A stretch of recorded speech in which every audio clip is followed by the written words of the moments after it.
ஓம் சாந்தி. அவ்யக்த முரளி 11/6/1970. அவ்யக்த பாப்தாதா, மதுபன். உலகத் தலைவர் ஆவதற்கான சாதனம் என்ற சத்குருவார் நாளில் விசேஷமாக எதற்காக அழைக்கப்பட்டிருக்கீங்க? இன்று குமாரிகளுக்கு எத்தகைய நாள்? நிறைவு விழா இல்லை. ஆனால் இன்றைய சத்குருவார் தினம் உலகத் தலைவர், அதாவது விஸ்வபதி ஆவதற்கான சுப அவிநாசி தசா, அதாவது அழிவற்ற வழி அமர்வதற்கான தினம். புரிந்ததா? ஆக இன்று பாப்தாதா விஸ்வபதி ஆக்குவதற்காக என்ன சாதனங்கள் கொண்டு வந்திருப்பார்? ஏதேனும் விழா நடத்தப்படுகிறது அப்படின்னா அதில் சாதனங்களும் இருக்கும்.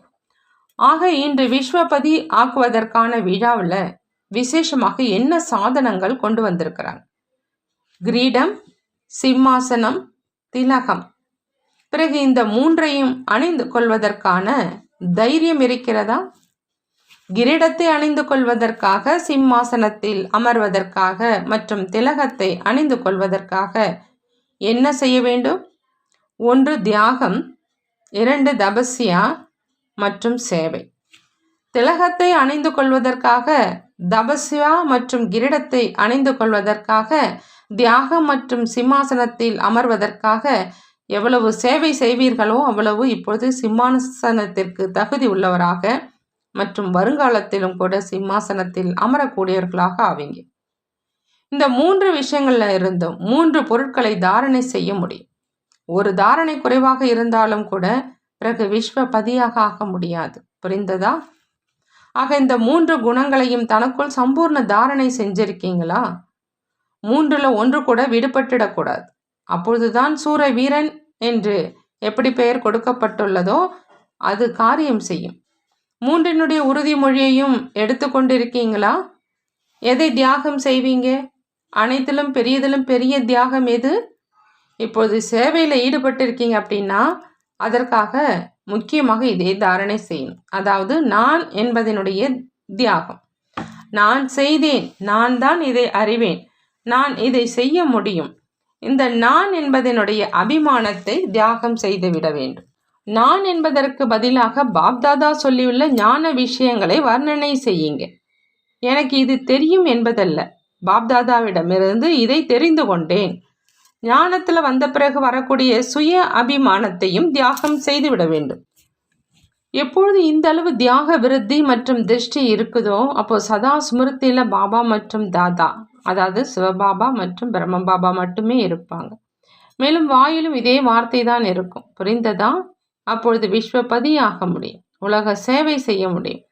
தனது தாரணையை அவிநாசி ஆக்குவதற்கு அல்லது சதா நிலையாக வைப்பதற்கு 2 விஷயங்களை நினைவு வைக்க வேண்டும். எவை? விசேஷமா கன்னியர்கள். ஒன்று, அனைத்து விஷயங்களிலும் எளிதாக இருக்க வேண்டும் மற்றும் தன்னை உதாரணமாக உணர்ந்திருக்க வேண்டும். எப்படி நீங்கள் சாம்பிள் ஆகி காட்டுறீங்களோ அதே போல் அநேக ஆத்மாக்களும் கூட இந்த வியாபாரம் செய்வதற்கு தகுதி உள்ளவர்களாக ஆவாங்க. அதனால் இந்த 2 விஷயங்களை நினைவில் வைங்க. தன்னை அந்த மாதிரி சிரேஷ்ட சாம்பிள் ஆக்கி கொண்டீர்களா? நல்ல சாம்பிளாக வெளிவந்தால் அதற்கு முத்திரையும் குத்தப்படும். நீங்கள் எந்த முத்திரை இட்டுக்கொண்டு செல்வீங்க? ஒருபோதும் அழியாததாக சிவசக்திகள் மற்றும் பிரம்மா குமாரிகள் சாக்காரத்தில் நிமித்தமாக ஆகியிருக்கும் 2 பெரிய அத்தாரிட்டியாக இந்த முத்திரை இடப்படுகிறது. ஆகவே இதை நினைவில் வைக்க வேண்டும். அழிந்து போகலாம், அதாவது எங்களை நாங்களே தியாகம் செய்து கொள்வோம், ஆனால் தோற்கடிக்கப்பட மாட்டோம். சமஸ்காரங்களில், சேவையில், சம்பந்தத்தில், அனைத்து விஷயங்களிலும் தன்னை தியாகம் செய்வோம். ஆனால் தோற்று போக மாட்டோம், விலகி சென்று விட மாட்டோம். விலகுவது என்பது பலவீனமானவர்களுடைய காரியம். சிவசக்திகள் தங்களை அழித்து கொள்வார்கள், ஆனால் தோற்கடிக்கப்பட மாட்டார்கள். ஆகவே இந்த விஷயங்களை நினைவில் வைக்க வேண்டும். பிறகு இந்த குரூப்புக்கு நடைமுறை பரீட்சை எப்பொழுது இருக்கும்? இப்போதைய ரிசல்ட் இறுதியானது கிடையாது. இப்போதோ பரீட்சைக்காக சென்று கொண்டிருக்கீங்க. பிறகு இதனுடைய முடிவை பார்ப்போம். இந்த குரூப் முன்னால் அடியெடுத்து வைத்து முன்னேறி செல்ல முடியும்.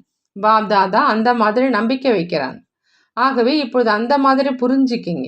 என்னென்ன கர்ம பந்தனங்கள் இருக்குதோ அவற்றை மிக விரைவாக நீக்கிவிட்டு பிறகு மதுபனில் சம்பூர்ண சமர்ப்பணத்தினுடைய விழாவை கொண்டாடுவதற்காக வரணும். இந்த லட்சியத்தோடு செல்லணும். பிறகு இந்த குரூப்பிலிருந்து எத்தனை பேருக்கு சம்பூர்ண சமர்ப்பணத்தின் விழா நடைபெறுது அப்படின்னு பார்க்கலாம். இன்று மகாபலி ஆவதற்கான விஷயங்கள் சொல்லப்பட்டு இருக்குது.